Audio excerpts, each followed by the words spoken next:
जब हम भारतीय संविधान की बात करते हैं तो हमारे दिमाग में एक ऐसा व्यक्ति उभरता है जिसने इसे आकार दिया, और वह व्यक्ति थे डॉक्टर भीमराव अंबेडकर। लेकिन क्या आप जानते हैं कि जब वे संविधान बना रहे थे तो उनके सामने कितनी मुश्किलें आईं? वे न केवल सामाजिक असमानता और शोषण से लड़ रहे थे, बल्कि उन लोगों से भी लड़ रहे थे जिनसे उन्हें उम्मीद थी कि वे उनका समर्थन करेंगे। यह कहानी है उस समय की जब डॉक्टर अंबेडकर को अपने सिद्धांतों की कीमत चुकानी पड़ी, जब वे अकेले पढ़ते गए और विरोध की आंधी में अपना रास्ता खोजने की कोशिश करते रहे। जिस डॉक्टर अंबेडकर ने करोड़ों लोगों के अधिकारों के लिए संविधान की नींव रखी, वही डॉक्टर अंबेडकर जब संविधान बना रहे थे तब अकेले पढ़ते जा रहे थे। हर ओर से विरोध, अपमान, आलोचना और तिरस्कार झेलते हुए भी वो निडर होकर खड़े रहे, क्योंकि वो जानते थे कि जो लड़ाई वो लड़ रहे हैं वो सिर्फ कानून की नहीं, इंसानियत की है। और यह कहानी है उसी समय की जब देश में आजादी का जश्न था, संविधान सभा गूंज रही थी, लेकिन उस शख्स की आवाज धीरे धीरे सुनाई देना बंद हो रही थी जिसने इस सभा को दिशा दी थी।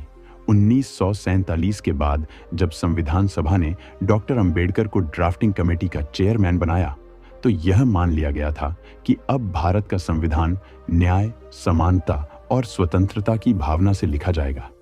लेकिन जैसे जैसे डॉक्टर अंबेडकर ने अपने विचार रखना शुरू किए, वैसे वैसे उनके खिलाफ माहौल बनना शुरू हो गया, क्योंकि उन्होंने संविधान में ऐसे अनुच्छेदों का प्रस्ताव रखा जो उस समय की सामाजिक संरचना को जड़ से हिला सकते थे। उन्होंने धर्मनिरपेक्षता को सिर्फ एक शब्द नहीं, बल्कि एक व्यवहारिक व्यवस्था के रूप में परिभाषित किया। उन्होंने दलितों, महिलाओं और अल्पसंख्यकों को सिर्फ मताधिकार नहीं, बल्कि बराबरी की पूरी गारंटी देने की बात कही। उन्होंने छुआछूत को संविधान में अपराध घोषित करने का प्रस्ताव रखा, और यहीं से उनके खिलाफ विरोध की आवाजें तेज हो गईं।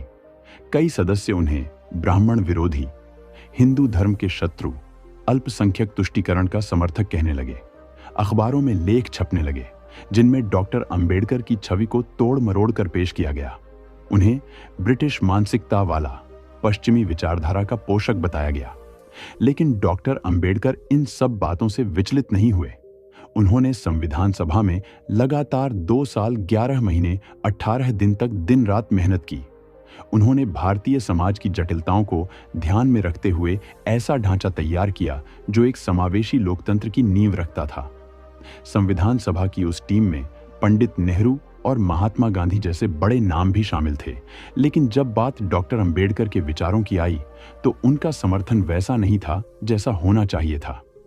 पंडित नेहरू ने संविधान के कई मुद्दों पर डॉक्टर अंबेडकर की प्रशंसा तो की, लेकिन जब उन्होंने हिंदू कोड बिल जैसे प्रगतिशील सुधार लाने की कोशिश की तो नेहरू ने भी यह कहकर दूरी बनाई कि अभी समय सही नहीं है। वहीं गांधी जी ने सार्वजनिक रूप से डॉक्टर अंबेडकर के कई विचारों का विरोध किया। विशेष रूप से धर्म के सवाल पर गांधी जी चाहते थे कि भारत का संविधान अधिक आध्यात्मिक दृष्टिकोण रखे, जबकि डॉक्टर अंबेडकर पूर्णतः वैज्ञानिक और धर्मनिरपेक्ष व्यवस्था चाहते थे। यह मतभेद गहरे होते चले गए और डॉक्टर अंबेडकर को यह महसूस होने लगा कि संविधान सभा में भले ही उनके पास पद और अधिकार है, लेकिन समर्थन नहीं। जब 1948 में उन्होंने हिंदू कोड बिल का प्रस्ताव रखा, तब विरोध अपने चरम पर पहुंच गया। इस बिल के माध्यम से डॉक्टर अंबेडकर हिंदू महिलाओं को संपत्ति में अधिकार, तलाक का अधिकार और समान उत्तराधिकार दिलाना चाहते थे। लेकिन संसद में बैठे बहुसंख्यक पुरुष वर्ग को यह बिल संस्कृति के खिलाफ, धार्मिक मूल्यों पर हमला लगने लगा। बहसें घंटों चलीं, लेकिन निर्णय बार बार टाल दिए गए। नेहरू सहित कई नेताओं ने डॉक्टर अंबेडकर को समझाने की कोशिश की कि वो थोड़ा संयम बरतें, लेकिन डॉक्टर अंबेडकर के लिए यह सिर्फ एक कानून नहीं था, यह उनके वर्षों के संघर्ष का निचोड़ था। जब 1951 में अंततः इस बिल को पास करने से रोक दिया गया, तब डॉक्टर अंबेडकर ने इस्तीफा दे दिया और उन्होंने अपने इस्तीफे में लिखा, मैं उस सरकार में नहीं रह सकता जो सामाजिक न्याय की रक्षा नहीं कर सकती। यह वह क्षण था जब उन्होंने सत्ता, पद, प्रतिष्ठा सब कुछ त्याग दिया, लेकिन अपने सिद्धांतों से 1 इंच भी नहीं डिगे। यह वही समय था जब उनके करीबी साथियों ने भी दूरी बना ली, जो पहले उनके साथ संविधान सभा में खड़े थे। वे अब चुप थे। जब डॉक्टर अंबेडकर को अपमानित किया गया तो कोई आवाज उठाने नहीं आया। उनका दर्द बढ़ता गया, लेकिन वो हर रोज कलम उठाकर भारत के भविष्य को आकार देते रहे। यह अकेलापन धीरे धीरे उनके स्वास्थ्य को भी प्रभावित करने लगा, लेकिन उन्होंने कभी कोई सार्वजनिक शिकायत नहीं की, क्योंकि वो जानते थे कि उनका दुख व्यक्तिगत है, लेकिन उनका सपना राष्ट्रीय है। आज जब हम डॉक्टर अंबेडकर को भारत रत्न कहते हैं, तो हमें यह याद रखना चाहिए कि यह सम्मान उन्हें उनके जीवन काल में नहीं, उनके जीवन के बाद दिया गया। जब वो जीवित थे तब उन्हें गालियां मिली, विरोध मिला, उपेक्षा मिली, लेकिन उन्होंने हार नहीं मानी, क्योंकि उनका संघर्ष सत्ता के लिए नहीं, समता के लिए था। इस एपिसोड की सबसे मार्मिक बात यह है कि एक आदमी जिसने संविधान सभा को वो दृष्टि दी जिसकी नींव पर आज भारत खड़ा है, वही आदमी उस संविधान सभा से टूटकर निकला, अकेला, निराश, लेकिन फिर भी अडिग। विरोध की आग में जलते हुए भी उसने भारत के भविष्य के लिए अपने स्वाभिमान की आहुति दे दी।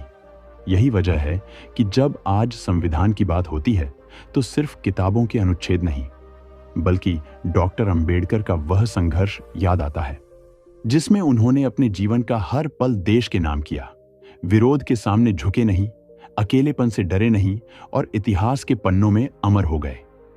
अंत में डॉक्टर अंबेडकर का संघर्ष सिर्फ उनके निजी संघर्षों तक सीमित नहीं था, बल्कि यह देश के लिए एक प्रेरणा बन गया।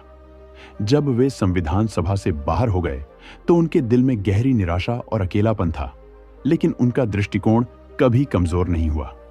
वे जानते थे कि उनके संघर्ष से ही देश को सशक्त और समान बनाना संभव होगा, और यही उनका सबसे बड़ा योगदान था। आज हम जो संविधान मानते हैं वह सिर्फ एक दस्तावेज नहीं, बल्कि डॉक्टर अंबेडकर की अनगिनत बलिदानों और उनकी निस्वार्थ सेवा का प्रतीक है। जब तक भारत का संविधान हमारे जीवन का हिस्सा रहेगा, तब तक डॉक्टर अंबेडकर की वह आग जलती रहेगी जो उन्होंने विरोधों, आलोचनाओं और अकेलेपन के बावजूद देश की सेवा में सुलगाई थी। अगर आपको यह वीडियो पसंद आया हो तो कृपया सब्सक्राइब करें, लाइक करें और इसे अपने दोस्तों के साथ शेयर करें, ताकि हम इस यात्रा को और भी ज्यादा लोगों तक पहुंचा सकें।